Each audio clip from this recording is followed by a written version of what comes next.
오늘 말씀 제목은 믿음과 행위의 상관관계, 믿음과 행위의 상관관계라는 제목입니다. 제목이 조금 딱딱하고 어렵겠지만 이걸 잘 우리가 이렇게 풀어서 또 생각을 해보면 그렇게 어려운 부분들은 아닌 것 같고요. 우리가 항상 이 기독교 신앙에 있어서 이슈가 되는 게 이 믿음과 행위의 관계예요. 이것 때문에 사실 여러 교파가 나눠지기도 하고 여러 교단이 갈라지기도 합니다. 왜냐하면 믿음과 행위는 서로 반대다라는 그런 생각이 있기 때문에 그래요. 믿음은 무엇일까요? 행위는 무엇일까요? 이것을 우리가 먼저 알아야겠죠. 믿음은 뭘까요? 믿음은 하나님을 신뢰하는 그러한 우리의 어떤 마음, 이게 이제 믿음이라고 할 수가 있어요. 신뢰하는 그 신뢰함, 하나님을 믿고 신뢰하는 그 신뢰함이 그것이 믿음이다. 그렇죠? 믿음이다. 행위는 뭘까요? 행위는 정리를 해보면 그렇습니다.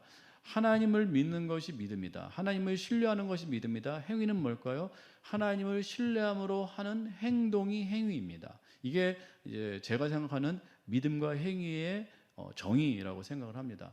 믿음은 하나님을 전적으로 신뢰하는 우리의 어떠한 태도와 마음. 행위는 뭘까? 그 하나님을 믿음으로써 나타나는 우리의 어떤 행동이 그게 행위다라는 거예요. 그러니까 결론적으로 믿음과 행위는 서로 반대가 아니고 서로 상호 보완적이고 서로 연관 관계가 있다라는 것입니다. 믿음과 행위는 서로 반대되는 측면이 아니고 서로 상관관계가 있다라는 것이겠죠. 이것이 이제 행위인, 이것이 이 단어의 정의인데, 그럼에도 불구하고 우리가 믿음과 행위를 서로 반대되게 생각을 한다라는 것이죠. 나는 믿음이 맞다고 생각해. 아니야, 나는 행위가 맞다고 생각해. 이렇게 서로 이렇게 반대의 주장을 한다는 말씀이죠. 왜 그럴까? 행위주의가 있습니다. 그것 때문에 그래요. 행위주의는 무엇일까? 행위주의는 하나님이 없이 내가 무언가를 행동을 함으로, 뭔가를 이렇게 행위를 함으로 우리가 구원을 받을 수 있다라고 생각하는 것이 행위주의예요. 그걸 다른 말로 하면 그게 율법주의라고 말을 하는 것이에요.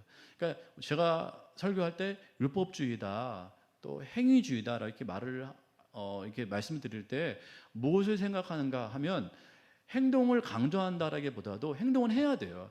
행위는 반드시 필요합니다. 우리가 믿음 생활을 해야 됩니다. 기도도 해야 되고요, 말씀도 잘 읽어야 되고요, 예배에도 참석을 하셔야 되고, 행동은 중요하고 행위는 반드시 해야 돼요.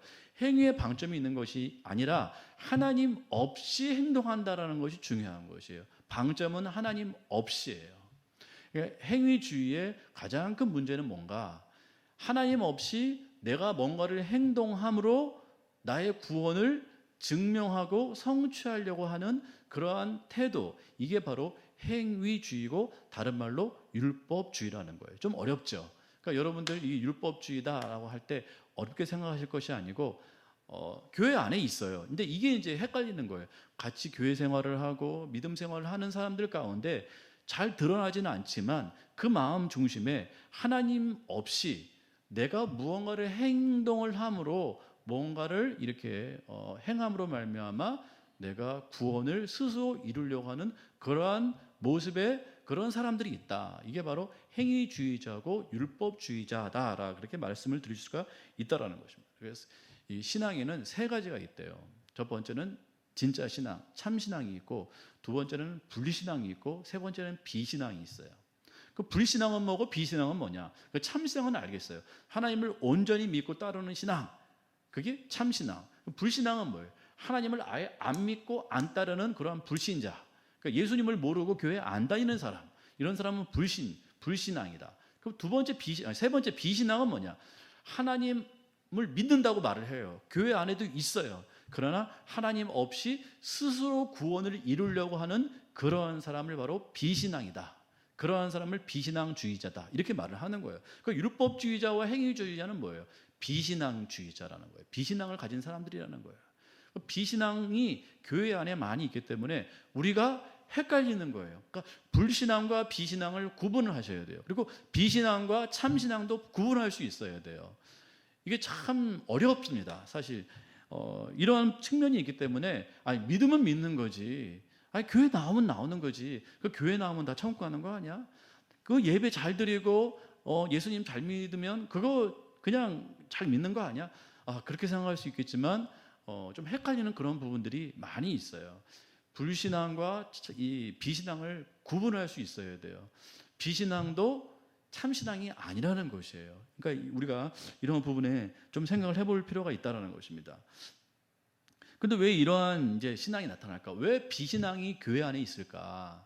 그러니까 비신앙을 가진 사람도 교회를 다녀요. 예배도 잘 드리고 어떤 측면에서는 열심히 활동합니다. 교회 생활 가운데 열심히 활동해요. 근데 그 사람이 비신앙을 가진 사람일 수 있다는 것이에요. 이건 문제라는 것입니다. 문제라는 것이에요.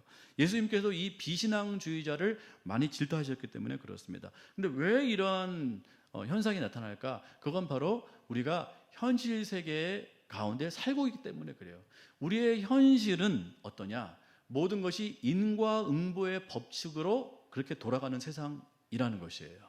우리가 살고 있는 이 현실 세계는 그렇다라는 것입니다. 예를 들어서 원인과 결과가 반드시 이렇게 나타나야 돼요. 예를 들면 좋은 학교에 가려면 공부를 잘해야 돼요. 좋은 성적을 받아야 돼요. 그렇죠? 이게 원인과 결과예요. 원인과 결과. 그게 원인이 있어야 반드시 결과가 나타나요. 그리고 또 좋은 직장에 취업하려면 반드시 그 회사에서 원하는 그러한 스펙과 그런 능력이 있어야 돼요. 그걸 증명할 수 있어야 돼요. 그게 현실이에요. 그리고 우리가 성공하려면 어떻죠? 당연히 노력해야 되고 뭔가 정말 희생해야 되고 남들이 하지 못하는 그러한 대단한 어떠한 그것이 있어야 돼요. 그래야 성공할 수가 있는 것이에요. 그러니까 모든 세상의 원칙은 인과응보의 법칙이에요. 우리가 그 세계 가운데 매일 살고 있기 때문에 그러한 우리의 생각 시스템이 돌아갈 수밖에 없는 것이에요. 그러니까 우리가 교회를 다닌다고 해도 우리가 살고 있는 이 현실 세계의 이 마인드, 생각하는 마인드가 그대로 교회 안에 있다면, 그렇게 신앙생활을 한다면 우리의 신앙이 그렇게 돌아갈 수밖에 없고, 그렇게 어떤 측면에서는 비신앙으로 그렇게 우리가 흘러갈 수밖에 없다라는 것입니다. 교회 안에서 어떻게 생각할까요? 예를 들어서 우리가 하나님께 복을 잘 받으려면 어떻게 되죠? 우리가 하나님께 복을 잘 받기 위해서는, 여러분 지금 생각하는 게 뭐예요? 우리 이혜지 집사님 무슨 생각하고 계세요? 하나님께 복을 잘 받으려면, 귀한 복을 많이 받기 위해서는 열심히 기도해야 돼요. 열심히 말씀 봐야 돼요. 또 열심히 봉사해야 되고 열심히 예배에 참석해야 돼요. 우리는 그렇게 자동적으로 생각을 한단 말이에요. 하나님께서 누구를 이뻐하실까? 어떠한 믿음을 인정하실까? 당연히 우리는 신앙 좋은 사람, 믿음 생활 잘하는 사람, 또 봉사도 열심히 하는 사람, 그런 사람들이 사람도 인정하는데 당연히 하나님도 인정하시겠지, 우리가 그렇게 생각을 한다는 것이죠. 근데 여기에는 아주 맞는 얘기인데, 여기는 무서운 함정이 있을 수 있다는 거예요. 무슨 함정이에요? 우리가 그렇게 할 때 하나님께 인정받을 수 있다라는 그런 함정이 있다라는 거예요. 그건 믿음이 아니고, 온전한 믿음이 아니고, 내가 이렇게 하면 하나님의 사랑을 얻어낼 수 있다라는 그러한 잘못된 신앙의 요소가 있기 때문에 그렇다라는 거예요. 그건 하나님을 신뢰하는 것이 아니고 하나님을 조정하는 겁니다. 왜요? 내가 이렇게 행동했으니까 하나님은 당연히 나한테 복 주셔야 돼라는 그러한 마인드가 깔려있기 때문에 그래요. 회사에서도 내가 이렇게 열심히 있으니까 나 봉급 많이 받아야 되지. 아니, 내가 이렇게 열심히 일했으니까 내가 열심히 이렇게 공부했으니까 선생님이 나 이뻐해야지, 나 그렇게 인정받아야 되지, 그런 마음들이 있듯이, 내가 이렇게 열심히 하나님께 봉사했으니까 하나님 당연히 나에게 복 주셔야지, 이건 하나님을 조종하는 행위예요. 하나님은 우리에게 조종당하는 분이 아니고 하나님은 창조주이십니다. 우리의 행동에 따라 하나님은 좌지우지 되는 분이 아니고, 하나님은 하나님의 주권과 하나님의 마음과 하나님의 어떤 계획을 가지고 우리를 통치하시고 다스리시는 그러한 분이라는 것이죠. 그러니까 이 생각을 여러분 잘 하실 수 있으면 여러분들은 좀 수준 높은 그러한 이렇게 신앙으로 올라갈 수가 있으세요. 내가 열심히 했으니까 하나님께 복을 받았어. 여러분 그런 생각을 좀 조심하셔야 돼요. 저 사람 복 받는 거 보니까 하나님께 사랑받았나 봐. 저 사람 저렇게 성공한 거 보니까 하나님께 열심히 기도했나 봐.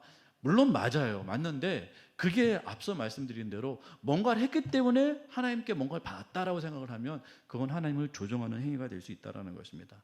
욥기 그런 책이 있거든요. 성경에 보면 욥이 그러한 생각을 한 사람이었어요. 사실은 욥도 그렇고 욥의 친구들도 그렇고 그렇게 생각을 했겠죠. 욥이 고난 받으니까 이게 반대예요. 욥이 고난을 받으니까 쟤는 뭔가 잘못했을 거다. 그래서 하나님께 벌 받고 있는 것이다 라고 친구들은 생각을 했거든요. 그게 인과응보의 원칙이에요. 뭔가 잘못됐으니까 하나님께 벌을 받았을 거야. 뭔가 잘못이 있을 거야. 그러니까 욥의 친구들이 뭐라고 그래요? 욥에게 너 잘못이 있어. 너 죄가 있어. 너 빨리 그거 회개해야 돼. 그렇지 않으면 하나님께 계속 벌을 받을 거야. 그게 바로 인과응보의 법칙입니다. 근데 하나님께서 나타나셔서 말씀하시잖아요. 너희가 창조했니? 세상은 내가 창조했어. 그렇게 말씀하시거든요. 하나님께서 천지를 창조하셨습니다. 그러니까 하나님의 주관하에 있는 것이에요. 근데 우리가 그걸 깨닫지 못하고 우리가 이렇게 하나님을 조종하려고 한다면 그것이야말로 무서운 그런 죄가 될 수 있다라는 것입니다. 여러분들은 이러한 하나님을 조종하는 그런 마음들이 없으시죠? 없으실 줄 믿습니다. 그런데 우리도 모르게 문제는 자꾸 속는다라는 거예요. 나도 모르는 사이에 자꾸 속아요. 왜 속는다고요? 세상이 그렇게 돌아가기 때문에 그래요. 근데 그걸 끊기가 사실은 쉽지가 않아요. 저도 그래요. 저도 목사이면서도 문득 그런 생각이 막 떠올라요. 제가 막 뭔가 잘못되면 내가 벌 받았나 보다. 나 뭔가 벌 받았나 보다. 그러니까 제가 잘했을 때는 하나님께 잘 감사는 안 하는데 제가 뭔가 잘못됐을 때 뭔가 이렇게 하나님 앞에 내가 벌을 받고 있다는 생각은 많이 하는 것 같아요. 근데 그것조차도 어찌 보면 잘못된 생각일 수 있다는 것입니다. 왜냐하면 하나님의 사랑을 자꾸 오해하기 때문에 그래요. 제가 책을 읽었거든요. 복음에 견고한 자녀 교육이라는 책을 읽었어요. 거기에 저자가 강성환 목사님의 책입니다. 그 목사님은 자녀가 둘이 있는데 다 홈스쿨링을 했어요. 그러면서 복음 중심의 교회를 세웠는데 그 책에서 이런 말을 하더라고요. 우리 자녀를 가진 부모님들이 그런 말들을 한대요. 교회에서. 아이들이 초등학교 때 교회를 잘 다녔다가 갑자기 중학교 올라가고 고등학교 올라가면서부터 교회를 안 다니려고 한다. 신앙생활을 잘 안 하려고 한다. 이런 말들을 많이 들었다고 합니다. 그래서 실제로 아이들한테 이렇게 조사를 해보면 교회를 지금 다니고 있는 아이들에게 물어보면 아이들이 70% 80%가 그렇게 대답을 한대요. 나는 대학교 올라가면 사회로 나아가면 독립하면 나는 교회를 다니지 않을 생각이다. 교회 다니고 있는 그 학생들한테 물어보면 70% 80%는 교회를 안 다니고 싶다라는 거예요. 도대체 왜 그럴까? 그건 이제 이 목사님이 분석하기로 부모에 의해서 강제로 신앙생활을 했어요. 그러니까 중요한 건 부모님들이 착각한다는 거예요. 자기 눈앞에서 아이들이 예배를 드리고 이렇게 주일학교 다니고 하니까 신앙생활을 한다라고 생각하는데 사실은 아이들은 억지로 한다라는 거예요. 그러니까 중요한 게 이 책에서 말하려고 하는 게 뭐냐면 아이들 스스로 하나님을 만나게 해야 된다. 그러니까 부모의 역할이 뭐냐? 신앙 교육을 함에 있어서 부모의 역할은 뭐냐? 아이들이 하나님을 스스로 직접 만날 수 있도록 도와주는 것이 부모의 역할이다라는 거예요. 부모가 그 아이들을 처음에는 할 수 있어요. 이리 와. 명령할 수 있어요. 예배 드려. 너 예배 안 드리면 깎어. 용돈 깎어. 또 혼날 줄 알아. 집에 가면 이렇게 혼나. 이러면 아이들은 힘이 없기 때문에 억지로 교회 나오고 억지로 한다라는 거예요. 근데 부모님들은 그렇게 하면 아이들이 신앙생활을 할 수 있을 거라고 생각하는데 그렇지 않다라는 것입니다. 중학생만 돼도 자기 스스로 판단을 하잖아요. 자기 생각이 있잖아요. 그러다 보면 아이들이 스스로 신앙을 이게 접는다라는 것입니다. 그러니까 억지로 시키는 데는 한계가 있다라는 것을 이 목사님이 깨달았다라는 거예요. 그래서 자녀들을 홈스쿨링 시키면서 복음으로 양육하기 시작했어요. 두 아이들을 제가 보니까 잘 자랐더라고요. 아주 잘 자랐어요. 건실하게. 아들 둘인데 물론 교회 이렇게 개척교회 하면서 어려움들이 많이 있었겠죠. 근데 아이들이 밝고 잘 자랐더라고요. 그러면서 참 이 이제 목사님이 세상의 시스템에서 끊어내기 위해서 사실은 홈스쿨링을 했대요. 세상이 너무 인과응보의 법칙으로 아이들을 몰아세우니까 그렇잖아요. 공부 못하면 걔는 성공하는 애. 공부 못하면 그럼 바보, 멍충이, 낙오된 자. 세상이 그렇게 돌아가니까 거기에서 아이들을 구원해내고자 그렇게 홈스쿨링을 했다고 하더라고요. 그러니까 이분에게 중심은 복음이었어요. 복음. 그래서 우리가 이 부분들을 잘 생각을 해야 됩니다. 제가 건강 프로그램, 유태우 박사라는 프로그램을 제가 유튜브에서 보는데요. 거기서 그렇게 말하더라고요. 많은 환자들이 오해를 한다라는 거예요. 착각을 한다라는 거예요.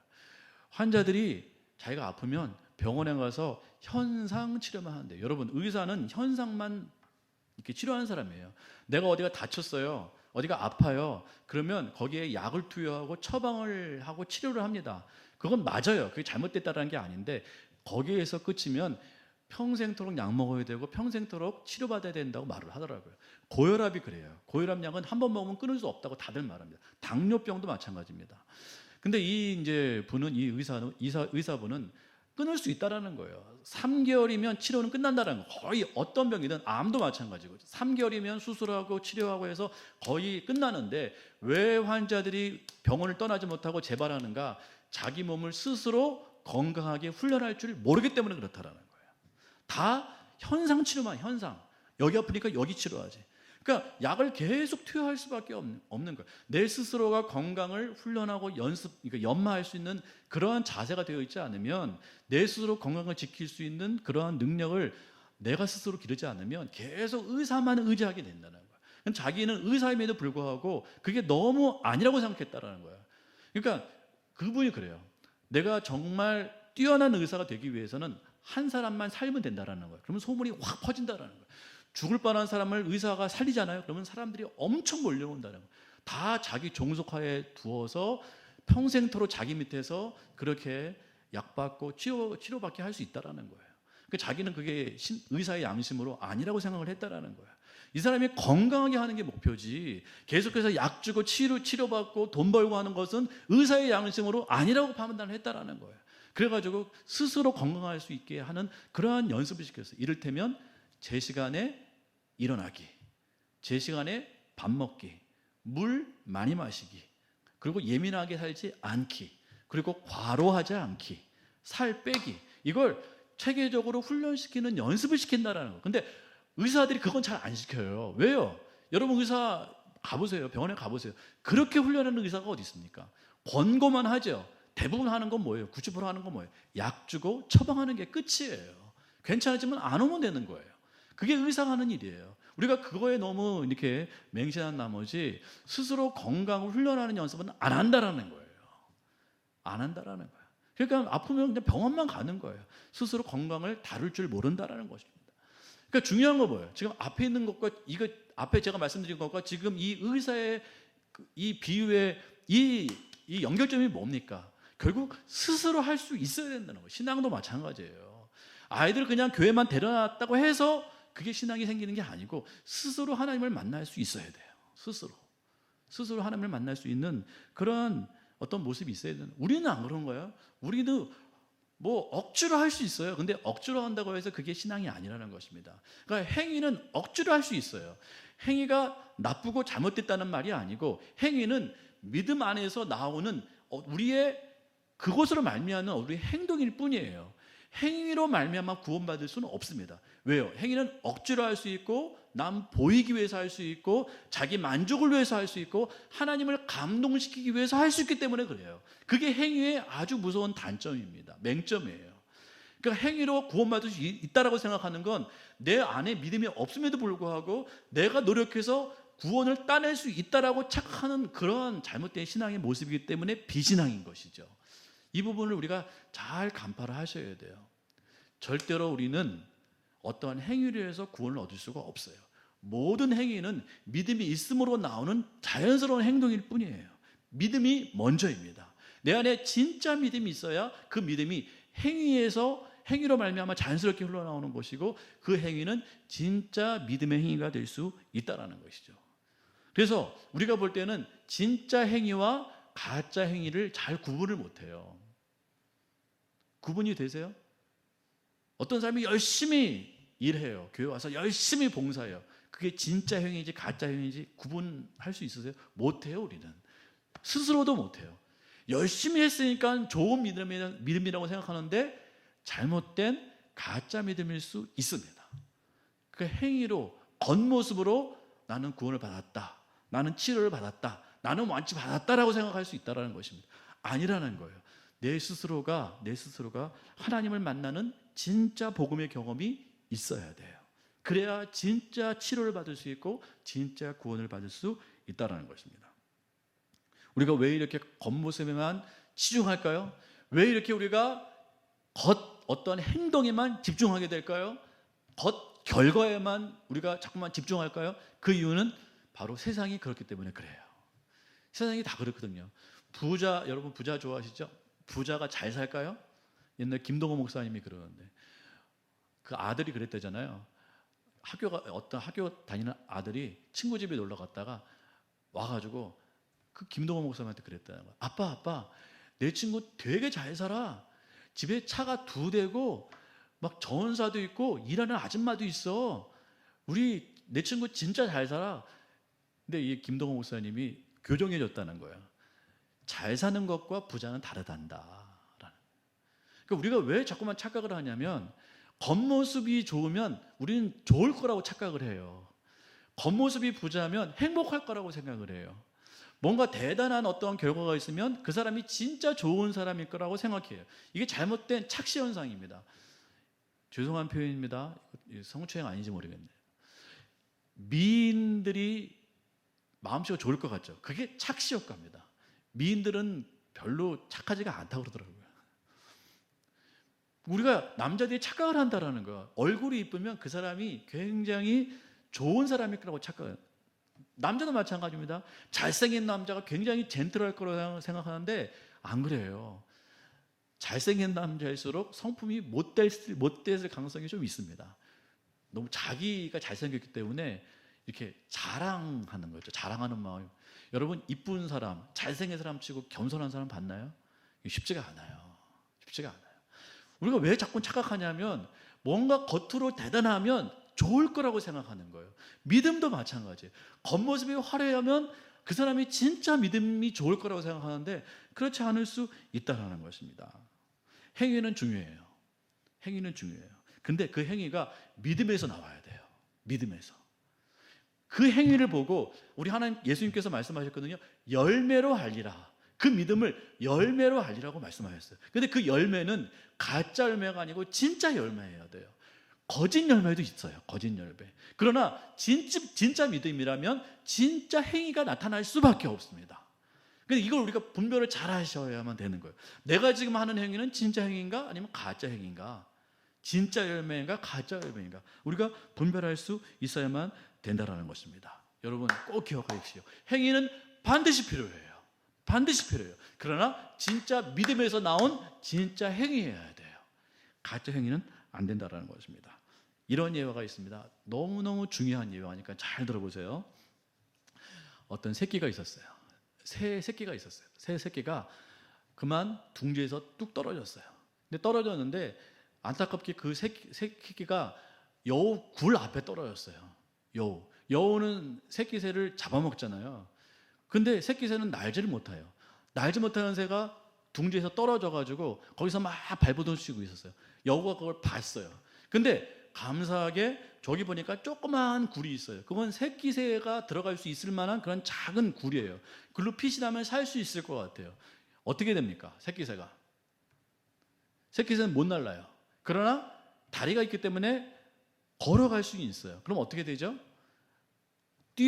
걸어서 빨리 여우를 피해서 그 굴로 들어가야 되잖아요. 그죠? 조그마한 굴로 도망치는 게 맞잖아요. 그러면 살 수가 있어요. 그렇게 새끼 새가 감사하게 살았어요. 그러면 새는 평생 그렇게 살아야 되나요? 새는 원래 뛰어다니는 동물인가요? 나는 동물인가요? 나는 동물이에요. 새끼들은 지금 못 날라도 날라야 정상입니다. 날라야 돼요. 그러나 너무 지금 위급해요. 그래서 새끼 새는 지금 뭐 하고 있는 거예요? 지금 뛸 수밖에 없는 거예요. 왜요? 빨리 위기를 모면하기 위해서. 신앙생활도 똑같습니다. 우리가 위급할 때는 그 목사님이 그렇게 얘기하시더라고요. 우리가 위급할 때 사단의 공격을 급하게 받았을 땐 지금 빨리 어떤 행동을 취해야 돼요. 그러니까 짧은 기간 안에는 우리가 위기를 모면하기 위해서 그 행동을 빨리 해야 된다고요. 사단이 우리를 공격해요. 빨리 기도의 자리로 나가셔야 돼요. 우리가 정말 우리의 마음이 자꾸 무너져요. 자꾸만 우리의 신앙이 자꾸 그 큰 어려움 가운데 있어. 그럼 빨리 예배 자리로 나오셔야 돼요. 말씀의 자리로 빨리 나오셔야 됩니다. 그 행동을 빨리 하셔야 돼요. 짧은 기간에는 이게 맞지만 신앙생활은 깁니다. 우리가 행동하는 것만으로 우리의 신앙을 보존할 수가 없어요. 진짜 믿음의 경험이 있어야 돼요. 결국은 날라야 돼요. 우리 존재는 날라야 되는 존재지 매일 뛰는 존재가 아니라는 거예요. 그러니까 짧은 행동은 필요해요. 위기를 모면하기 위해서 필요합니다. 그러나 평생 그렇게 살 수는 없어요. 평생 우리는 날라야 돼요. 무엇으로 날라야 될까요? 우리의 등에 붙어있는 날개가 뭡니까? 그게 복음이라는 날개예요. 구원이라는 날개입니다. 구원의 은혜, 구원의 감격, 이 귀한 날개를 펴서 우리가 날라야만 우리의 정체성이 살아날 수 있고 진짜 우리의 믿음을 펼칠 수가 있다는 것입니다. 그게 진짜 우리의 믿음의 본 모습이다라는 것이에요. 뛸 수 있다고 해서 매일 뛰는 건 우리의 모습이 아니다라는 것입니다. 너무나도 인사이트를 주는 그러한 예화라고 생각을 합니다. 여러분, 복음의 날개로 나시길 바라겠습니다. 그게 우리의 정체성이에요. 복음의 날개가 여러분에게 달려 있습니다. 지금은 펼치지가 않을 거예요. 왜요? 잘 모르니까. 도대체 복음이 뭐냐? 도대체 복음의 감격이 뭐고 구원의 은혜가 도대체 뭐냐? 하나님의 은혜가 도대체 뭐냐? 지금은 잘 이해가 안 될 수 있지만 여러분에게 분명히 달려 있어요. 하나님께서 주셨기 때문에 그래요. 그건 우리가 뭔가 잘해서 주신 것이 아니고 우리가 뭔가를 해서 행동해서 하나님께서 주신 것이 아니고 여러분을 선택했을 때부터 여러분에게 주신 복음의 날개가 여러분에게 달려 있습니다. 그게 아직은 미약해서 아직은 펼쳐지지가 않을 뿐이에요. 그러나 여러분 계속 기도하시고 계속 그 부분 가운데 우리가 묵상하시고 하나님께서 계속 은혜를 주시고 계속해서 그러면 여러분의 날개가 언젠가는 펴지게 돼요. 그게 복음의 날개예요. 그러면 여러분들은 자유롭게 나실 수가 있어요. 이제는 여우가 작아 보여요.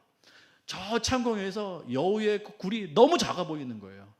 뛰어넘을 수 있는 은혜가 여러분 가운데 있다라는 것입니다. 그게 복음의 날개일 줄 믿습니다.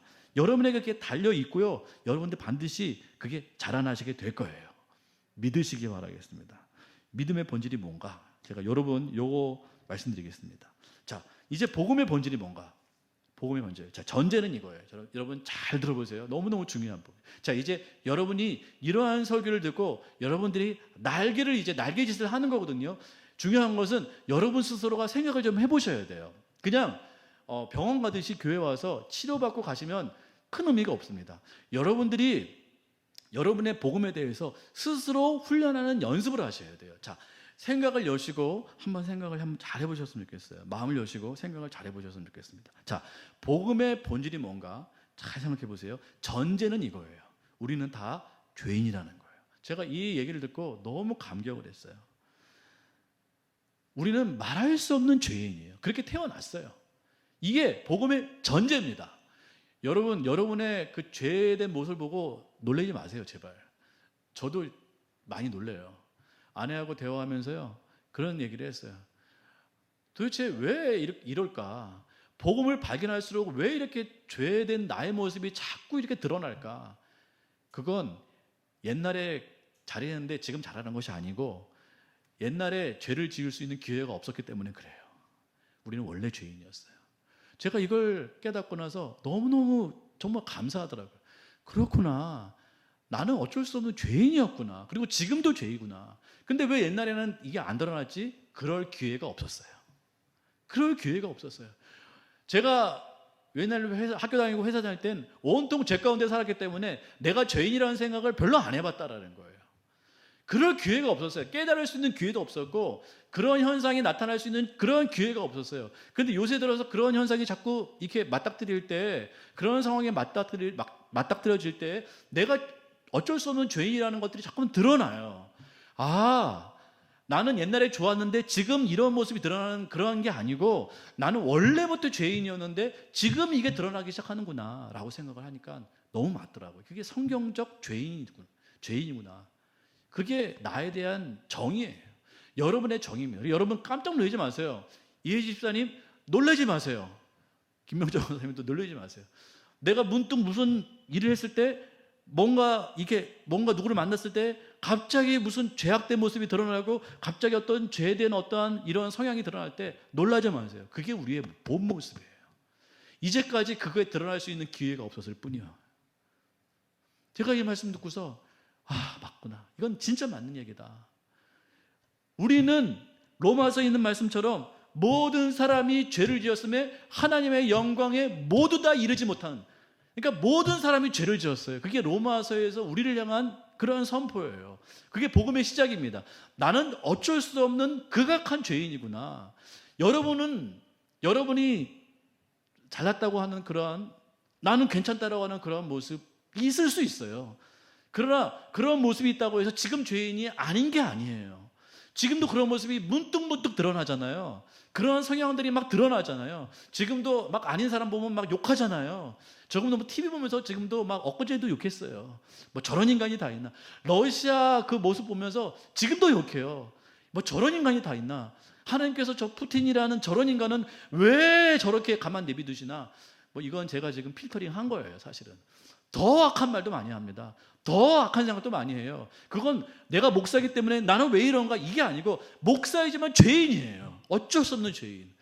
이 집사님 교회를 지금 수년 다녔지만 나 왜 이렇지? 괜찮은 게 아니라 원래 죄인이에요. 원래 교회 좀 다녔다고 괜찮아지는 게 아니에요. 그 정도로 해서 우리 병이 고쳐질 수 있으면 우리가 예수 안 믿죠. 내가 행동으로 고쳐버리죠. 내가 결심해서 고치면 돼요. 근데 우리가 그렇게 해서 고칠 수 있는 그러한 수준의 죄인이 아니라는 거예요. 우리는 완전히 죄를 지었어요. 우리는 회복될 수가 없어요. 우리 스스로 어떻게 할 수 없는 죄인이에요. 사람들은 그걸 모를 뿐이죠. 우리는 예수를 믿으면 믿을수록 그것이 깨달아지는 것뿐이에요. 예수를 믿으면 믿을수록 내가 왜 이렇게 죄인이지? 나는 왜 이렇게 죄가 많지? 내 안에 왜 이렇게 죄의 성향이 많지? 여러분 안 그러세요? 이 김권사님 안 그러세요? 예수님은 지금 수십 년 믿으셨잖아요. 근데 여전히 나는 죄인이라는 걸 깨달을 수밖에 없는 거예요. 왜 그럴까요? 우리는 어쩔 수 없는 죄인이라는 거예요. 성경에서 말하고 있어요. 성경에서 말. 그 사도 바울이 오직 답답했으면 복음을 전한 당사자가 오라 나는 공고한 자로다. 이 사망의 몸에서 이 죄악된 몸에서 누가 나를 건져주랴. 오죽했으면 사도 바울이 복음을 전한 사람인데 그렇게 말을 했겠습니까? 지금도 죄인의 모습을 깨닫고 있는 거예요. 우리는. 왜요? 우리는 원래 그랬기 때문에. 놀라지 마세요. 여러분이 권사님이라고 해서 놀라지 마세요. 어쩔 수 없는 죄인이구나. 이 집사님 놀라지 마세요. 나는 왜 남편을 보면서, 나는 왜 우리 가족들을 보면서, 나는 왜 내 친구들을 보면서, 나는 왜 이렇게 선한 마음이 안 나올까? 나 교회를 다녔고 그래도 말씀 읽었는데 나는 왜 이럴까? 놀라지 마세요. 근심하지 마세요. 원래 그래요. 원래 우리 인간은. 그게 인간의 본 모습이에요. 세상 사람들은 그걸 모를 뿐이고 그걸 깨달을 수 있는 기회가 없었을 뿐이에요. 이게 성경에서 우리에게 말하는 그러한 복음의 시작이라는 거예요. 이걸 못 깨닫잖아요. 그러면 복음은 복음으로 다가오지 않습니다. 복음이 복음이지가 않은 거예요. 왜요? 나는 괜찮은 사람인데, 나는 젠틀한데, 나 목사야. 나 예수를 믿은 지 얼마 됐는데. 우리가 이렇게 생각하면요, 복음이 복음이지가 않아요. 복음이 감격적으로 임하지 않습니다. 복음이 그냥 복음이지 뭐. 그냥 좋은 얘기일 뿐이지. 복음이 내 중심을 때리질 못해요. 내 중심을 무너뜨리지 못합니다. 왜요? 나는 아직도 괜찮은 사람이기 때문에. 아니요. 우리는 괜찮은 사람일 수가 없는 사람입니다. 복음의 시작은 우리는 죄인이라는 거예요. 어쩔 수 없는 죄인. 내가 뭔가를 행동해서 고칠 수 있는 그런 수준의 죄인이 아니에요. 우리가 뭔가를 기부하고 뭔가 착한 일을 좀 하고 남을 좀 도와서 우리의 죄가 상쇄될 수 있다면 예수님께서 죽으셨겠습니까? 하나님의 아들이신 독생자 우리 예수님 그분께서 죽으실 정도의 그러한 수준이 아니라는 거예요. 우리는 예수님이 죽으셔야만 될 정도의 죄인이에요. 그분이 죽으셔야만 돼요. 그렇지 않으면 우리의 이 병들고 죄된 모습을 고칠 수가 없는 그러한 죄인이라는 것입니다. 그래서 주일학교에서 이렇게 어떤 그 목사님이 그렇게 말씀을 전했다라는 거예요. 우리는 다 죄인이에요. 그랬더니 벌써 애들은 표정이 굳어지잖아요. 우리도 분위기가 이렇죠. 우리는 다 죄인입니다. 우리는 어쩔 수 없는 죄인입니다. 이렇게 아이들한테 설교를 했대요. 그랬더니 그리고서 이제 이 목사님이 그러면 이제 어떻게 되죠? 죄인인 사람은 어떻게 되죠? 그랬더니 장애를 갖고 있는 그 이제 아이가 꼬마 아이가 있대요. 꼬마 아이가 여기 장애를 갖고 있는 아이가 손을 들더래요. 너희 한번 얘기해봐 했더니 죽어요. 맞는 말이에요. 근데 이 목사님이 울었다는 거예요. 그 대답을 들으면서. 왜냐하면 맞는 말이니까. 아무리 아픈 아이라 할지라도 죄인이기 때문에 죽어요. 왜요? 거룩하신 하나님 앞에서, 의로우신 하나님 앞에서 죄인은 설 수가 없기 때문에 모두 다 죽는 거예요. 몸으로 죽고 혼으로 죽고 육으로 죽어요. 우리가 아무리 그러한 괜찮은 사람인 것 같지만, 뭐 우리가 젠틀한 것 같고 우리가 뭐 괜찮은 사람인 것 같지만 하나님 앞에 섰을 땐 다 죽어요. 왜요? 죄인이기 때문에 그래요. 우리는 우리 스스로 구원할 수 없어요. 우리는 죽을 수밖에 없어요. 우리는 하나님 앞에 서면 다 죽어요. 죽는 인생이에요. 그래서 세상 사람도 다 죽어요. 갓난아기도 죽어요. 어린아이도 죽어요. 갓난아기 보세요. 갓난아기도 죄인이에요. 갓난아기가 왜 죄인이에요? 죄를 지을 수 있는 기회가 없을 뿐이지 갓난아기도 죄인이에요.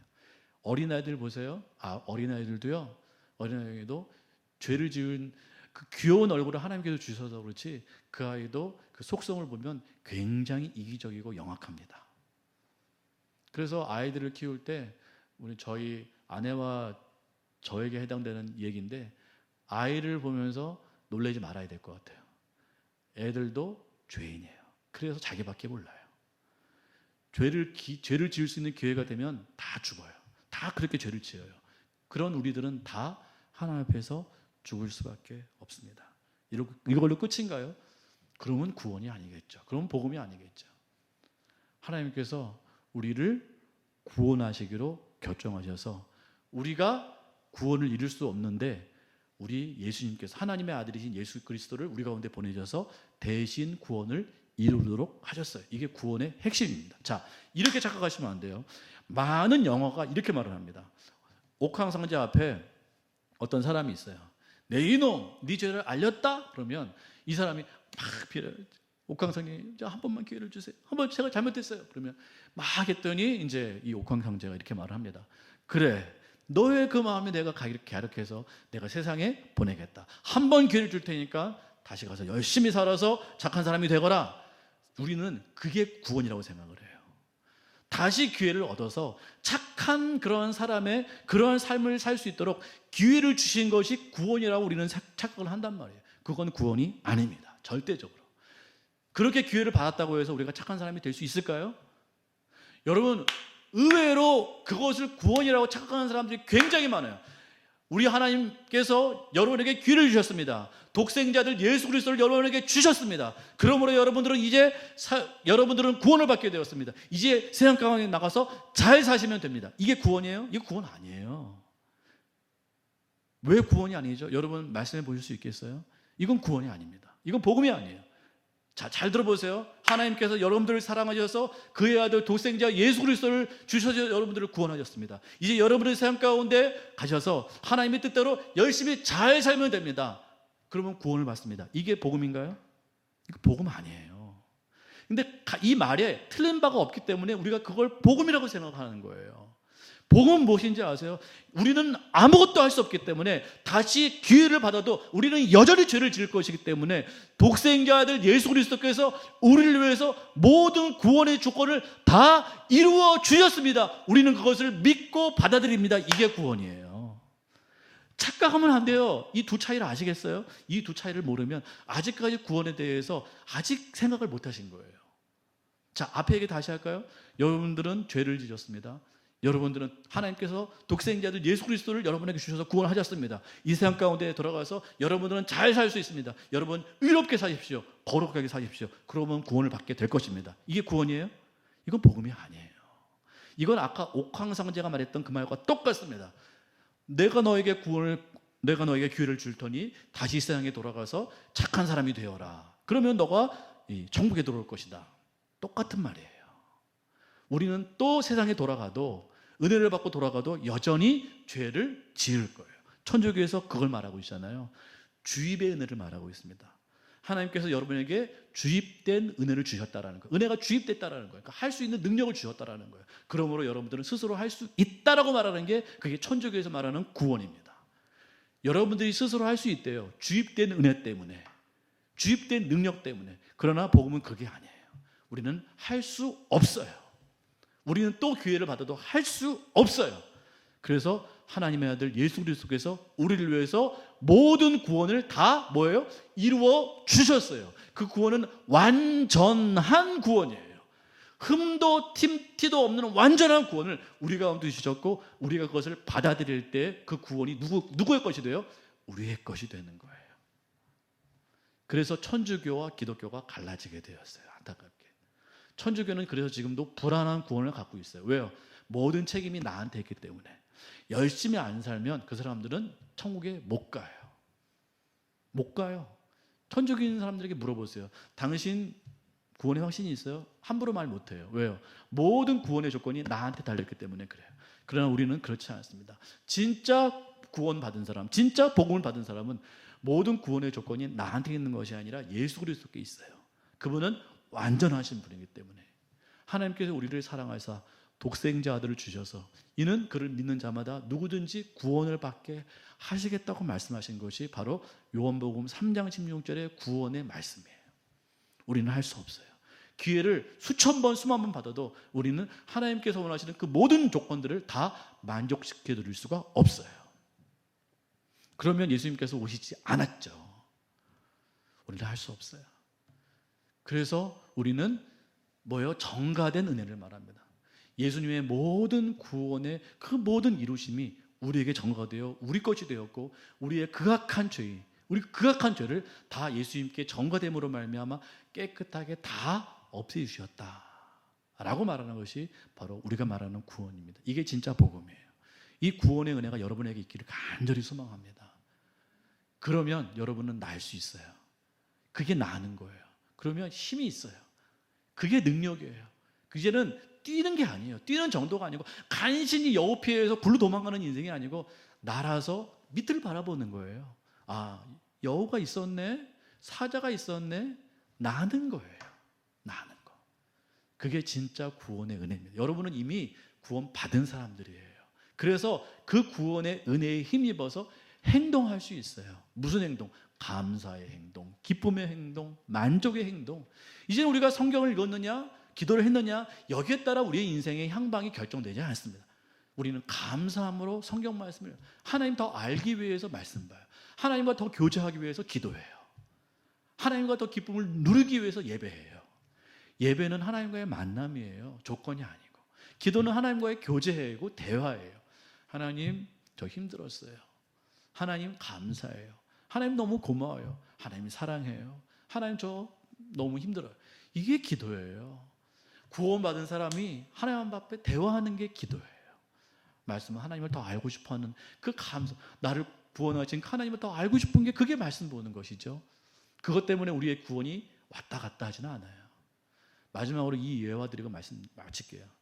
어떤 사람이 장부를 읽는데 그 장부는 죄의 장부예요.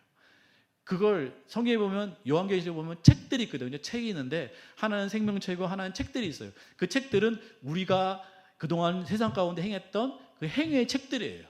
행위의 책들. 거기에 죄가 잔뜩 기록되어 있어요. 그 책, 우리의 행위의 책을 가지고 이제 재판관이신 하나님 앞에 쓰는 거예요. 이제 이 사람이 이제 곧 죽을 거기 때문에 이제 그 자기가 했던 그 적어놓은 자기의 행위의 책들을 가지고 이제 하나님 앞에 딱 심판관이신 재판관이신 하나님 앞에 딱 섰대요. 이게 예화예요, 예화. 실화가 아닙니다. 이제 그런 사람이 막 이렇게 섰는데 이제 서가지고 이제 막 이 사람은 근심하죠. 아, 내 행위를 알잖아요. 여기에 내 죄의 행위, 내 더러움의 행위, 내 잘못한 거, 실수한 거 행위가 다 기록되어 있습니다. 이거 어떡하지? 내 책들을 하나님 재판관 앞에 펼쳐놔야 되잖아요. 그게 이제 판결의 증거니까. 이제 그걸 가지고 재판관이 판결하는데 두렵고 떨리는 마음으로 그걸 이제 덜덜덜 떨면서 그 장부, 죄의 장부를 딱 펼쳤는데 웬걸? 하나님께서 딱 펼쳤더니 죄의 장부에 죄가 있었을까요? 없었을까요? 이 집사님, 죄의 장부에, 내 죄의 장부에 죄가 있었을까요? 없었을까요? 나는 예수 믿는 사람이에요. 있어요? 놀랍게 하나도 기록되어 있지 않는 거예요. 근데 더 놀라운 것은 그 책에, 그 죄의 장부에 예수 그리스도의 행위만 다 기록되어 있다는 거예요. 예수 그리스도의 의로운 행위만 내 죄의 장부에 다 기록되어 있어요. 하나님께서 그걸 보고 만족하시고, 오호, 네가 바로 의인이구나. 합격! 나와 함께 천국에 들어가자. 이게 바로 우리의 재판이라는 거예요. 우리의 죄의 장부에는 우리의 죄가 하나도 기록되어 있지 않고 예수 그리스도의 의로움의 일들만 다 기록되어 있는 거예요. 그게 복음입니다. 복음이에요. 이걸 아는 사람은 날 수가 있어요. 기뻐할 수 있어요. 아무리 힘든 상황 가운데서도 하나님을 온전히 기뻐할 수 있어요. 고난 가운데서도 기뻐할 수 있어요. 성경에 기록되어 있는 모든 사람들이 그렇게 살았어요. 히브리서를 보세요. 믿음으로 누구는 이렇게 했고 믿음으로 누구는 이렇게 했고, 그 믿음은 이 믿음이에요. 내가 이기는 믿음이 아니고, 내 행위를 의지하는 믿음이 아니고, 내가 이렇게 했기 때문에 하나님께서 복 주실 거라는 그런 믿음이 아니고, 오직 하나님의 아들 예수 그리스도가 나를 다 구원해 주셨다는, 나의 모든 것을 다 대체해서 다 이루셨다는 그 놀라운 믿음이라는 것이죠. 그렇게 산 사람은 세상을 이길 줄 믿습니다. 하늘을 날게 될 줄 믿습니다. 함께 기도하시겠습니다.